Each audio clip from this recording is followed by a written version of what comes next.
As a younger Christian, I often used to hear people say, well, I'm going to do such and such, God willing. That little God willing stuck on the end of sentences was quite common. I don't think you hear it so much anymore. It's based probably, well, it is, on a verse in James and in chapter 4 when it says, come now, you who say today or tomorrow we'll go to such and such a city, spend a year there and engage in business and make a profit. Yet you don't know what your life will be like tomorrow. You're just a vapor that appears for a little while, then vanishes away. Instead, you should say, if the Lord wills, we will do this or that. If the Lord wills.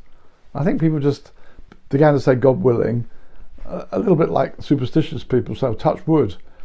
And I think it's kind of gone out of fashion, but it's rooted in a biblical concept that we acknowledge the reality that things happen under the permission of God, and sometimes things we think we're going to do.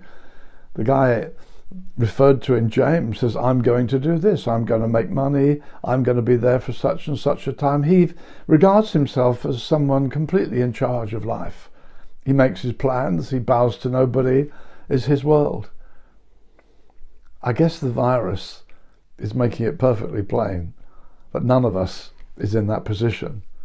You see heartbroken people on the television news saying, we had hoped, we'd saved up for our holiday, we were going to Spain. Maybe you're one of those who have found your plans dashed, things we had hoped we were going to do. My year has been extraordinarily transformed. Wendy and I were going to be involved in I was speaking in conferences in Canada, 3 times in America, India, Portugal. I mean, so many things filled my diary. I was very excited. I thought, wow, this is going to be a full year. Well, it's been a very different year.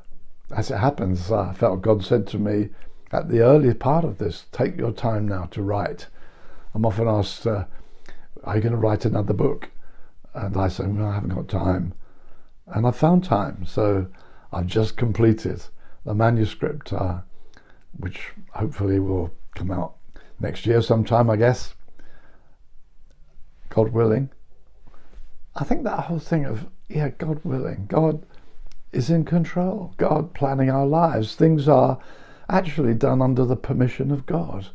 And as believers, we should be very comfortable about that. I love the fact it says in Ephesians chapter 1 about the mystery of his will. His will is unknown to us often.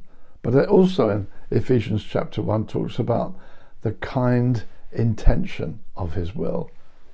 And for the believer, it isn't a matter of, touch wood, superstitiously hoping.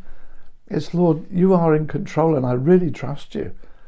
I delight in your will. And sometimes it's a bit heartbreaking. Have to say to the children, I'm sorry the holiday's cancelled.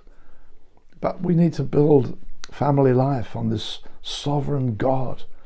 He's one who can be trusted.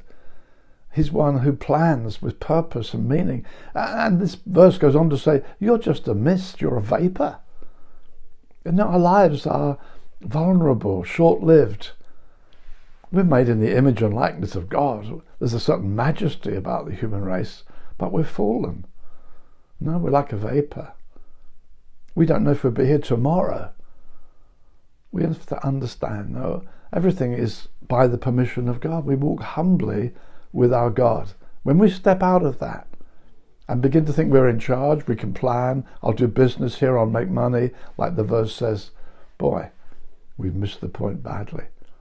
We need to daily say, Lord, your will, guide us. Your purposes be fulfilled.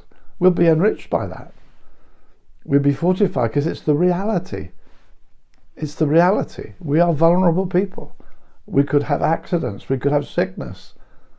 So when we live with that awareness, we're living in reality. It can only be good for us and glorifying to God. God bless you through today.